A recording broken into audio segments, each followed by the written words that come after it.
Again, so guys, in this video we will see how to use caption in Google Vids. So guys, to use the caption in the Google Vids, it is very easy.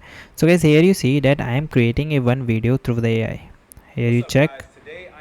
Okay, and guys, simply I am click here to insert it into my project. Okay, after that, when you put it into the project, so guys, here the right side there is an option of captions. So simply turn it, click the option of captions, and here you select the style of your captions.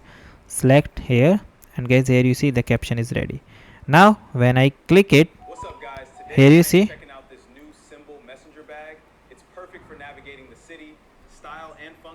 and guys, this is the way that you can create and use the captions. Also here you see there are a lot of styles, so you choose any of them according to your preferences and your style.